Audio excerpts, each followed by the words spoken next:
நம்ம இந்த வீடியோல என்ன செய்ய போறோம் அப்படினு பாத்தீங்கன்னா தீபாவளி அன்னைக்கு செய்யக்கூடிய சுழியம் அப்படினு சொல்லக்கூடிய சுசியம் தாங்க நம்ம பண்ண போறோம். இது வந்து ஏற்கனவே கடலை பருப்புல எப்படி செய்யறது நம்ம வீடியோ அப்லோட் பண்ணியிருந்தோம். அது பார்க்காதவங்களுக்கு கீழே லிங்க் கொடுக்குறேன், போய் செக் பண்ணி பாருங்க. அது போலவே ரொம்ப ஹெல்தியான பச்சை பயிரை வச்சு நம்ம வந்து ஹெல்தியான சுழியம் வந்து எப்படி செய்யறது அப்படிங்கறத ஃபுல் அண்ட் ஃபுல்லா இந்த வீடியோல சொல்லியிருக்கேன். வீடியோவை கடைசி வரைக்கும் பாருங்க. வாங்க வீடியோக்குள்ள போகலாம். 40க்கும் மேற்பட்ட மசாலா வகைகள், ஊறுகாய் வகைகள், வத்தல் வகைகள் அனைத்தும் வீட்டு முறையில் தரமாகவும் சுவையாகவும் தயாரித்து நான் கொடுத்துட்டு இருக்கிறேன். இது உலக நாடுகள் அனைத்துக்குமே நம்ம கொரியர் மூலமா அனுப்பி வச்சுட்டு இருக்கிறோம். இது தேவைப்படுறவங்க கீழே இருக்கிற வாட்ஸ்அப் நம்பருக்கு வாட்ஸ்அப் பண்ணுங்க. சுசியம் செய்ய தேவையான பொருட்கள்: பச்சை பயிறு 1/4 கிலோ, நாட்டு சக்கரை 400 கிராம், மைதா 150 கிராம், அரிசி மாவு 25 கிராம், தேங்காய் 1, 2 டேபிள் ஸ்பூன் நெய், 1/2 டீஸ்பூன் ஏலக்காய் தூள், 1 பிஞ்ச் சோடா உப்பு, 1 பிஞ்ச் உப்பு. சுசியம் செய்யறதுக்கு நம்ம எடுத்து வச்சிருக்கிற பச்சை பயிறு, அதாவது இதை வந்து வாசனை வர வரைக்கும் வறுக்கணும். ரொம்ப செவந்துடக்கூடாது, லேசா வாசனை வர வரைக்கும் வறுத்து எடுத்துக்கலாம். அடுத்ததா தேங்காய் வந்து திருவி எடுத்துக்கலாம்.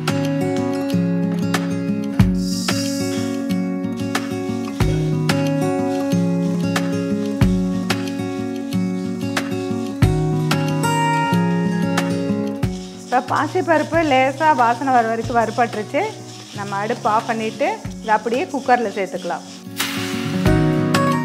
குக்கரில் பச்சை பயிறு சேர்த்தாச்சு. இதை நல்லா 3 முறை கழுவிட்டு 1 கப்பு பாசிப்பருப்புக்கு 2 கப்பு தண்ணி, அந்த மாதிரி நம்ம தண்ணி சேர்த்து இதில் வந்து 4 விசில் அல்லது 5 விசில் வேக வச்சு எடுத்துக்கலாம்.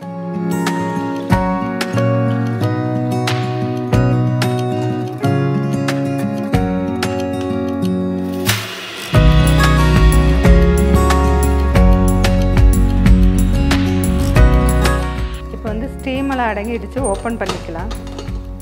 இந்த மாதிரி சாஃப்டாக வெந்திருக்கணும் பாருங்கள். இதை அப்படியே மசிச்சுக்கலாம்.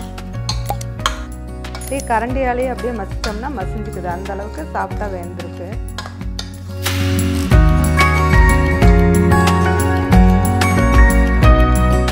அடுப்பில் ஒரு கடாய் வச்சாச்சு. அதில் நம்ம எடுத்து வச்சுருக்க நெய் சேர்த்துக்கலாம்.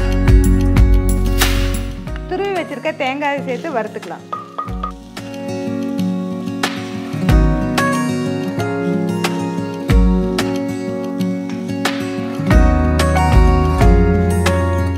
தேங்காய் நல்லா ட்ரையாக வறுபட்டதுக்கப்புறம் நம்ம எடுத்து வச்சிருக்கிற நாட்டு சர்க்கரையை சேர்த்துக்கலாம்.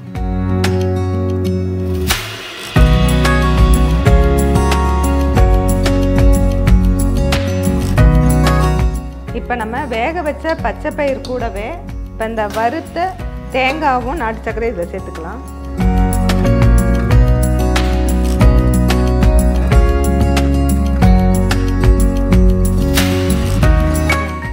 கூட ஏலக்காய் பொடியும் சேர்த்துக்கலாம்.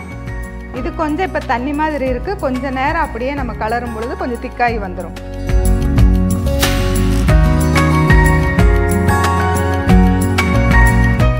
பாருங்க கெட்டியாயிடுச்சு. இதை அடுப்பு ஆஃப் பண்ணிட்டு கொஞ்சம் சூடு ஆறும் பொழுது இன்னும் கொஞ்சம் கெட்டியாகும்.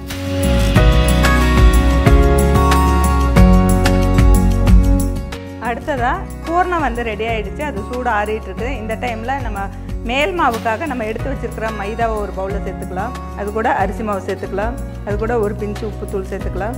அது கூட சோடா உப்பு சிறிதளவு சேர்த்துக்கலாம். கொஞ்சம் கொஞ்சமாக தண்ணி சேர்த்து நம்ம தோசை மாவு பதத்துக்கு கரைச்சிக்கலாம்.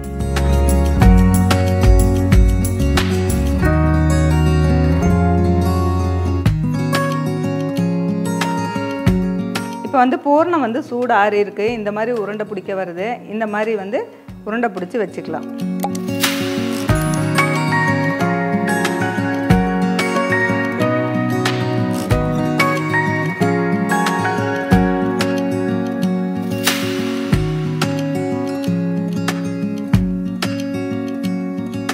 பொரிச்சு எடுக்கிறதுக்காக அடுப்பில் ஒரு பேன் வச்சாச்சு. அதில் தேவையான அளவு ஆயில் ஊற்றிக்கலாம்.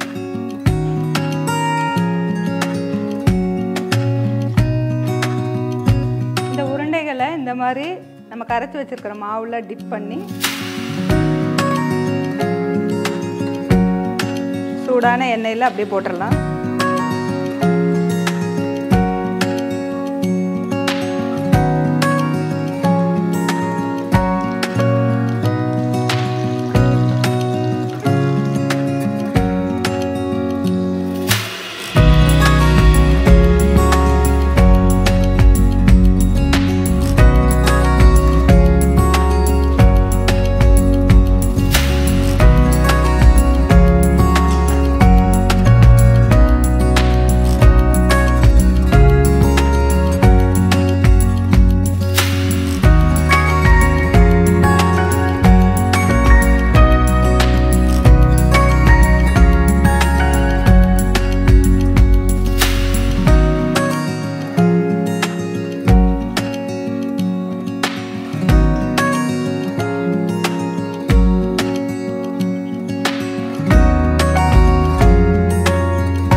சுசியம் சுயம் அப்படின்னு சொல்லக்கூடிய ஒரு பாரம்பரியமான பலகாரம். இதே தீபாவளி அன்னைக்கு நிறைய வீடுகளில் செய்வாங்க.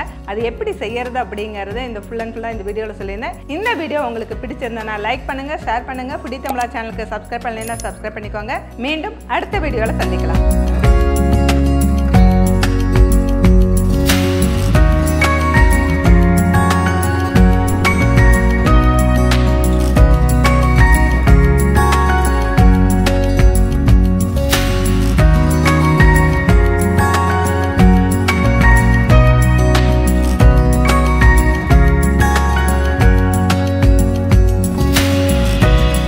செய்ய தேவையான பொருட்கள்: 1/2 லிட்டர் பால், 800 கிராம் பால் பவுடர், 400 கிராம் சர்க்கரை, நெய் 50 கிராம். பால் பேடா செய்யறதுக்கு நம்ம எடுத்து வச்சிருந்த பாலை ஒரு கடாயில் சேர்த்துக்கலாம். அதுலேயே நம்ம எடுத்து வச்சிருக்க நெய்யும் சேர்த்துக்கலாம். இப்போ நெய் கூட இந்த பாலும் சேர்த்து அப்படியே நல்லா மிக்ஸ் பண்ணிக்கலாம். இது கூட நம்ம எடுத்து வச்சிருக்கிற சர்க்கரையும் சேர்த்துக்கலாம். சர்க்கரை, பால், நெய் இதெல்லாம் நல்லா மிக்ஸ் பண்ணிக்கலாம். சர்க்கரை எல்லாம் கரைஞ்சி பால் நல்லா கொதி வரட்டும். இப்போ பால், சர்க்கரை, நெய் மூணுமே மிக்ஸ் பண்ணியாச்சு. அது கூட பார்த்தீங்கன்னா அடுப்பு சிம்மில் வச்சுட்டு நம்ம எடுத்து வச்சுருக்கிற பால் பவுடர் சேர்த்து கட்டி இல்லாமல் இந்த மாதிரி விஸ்க் வச்சு கரைச்சிக்கலாம். கொஞ்சம் கொஞ்சமாக சேர்த்தணும், மொத்தமாக சேர்த்திடக்கூடாது.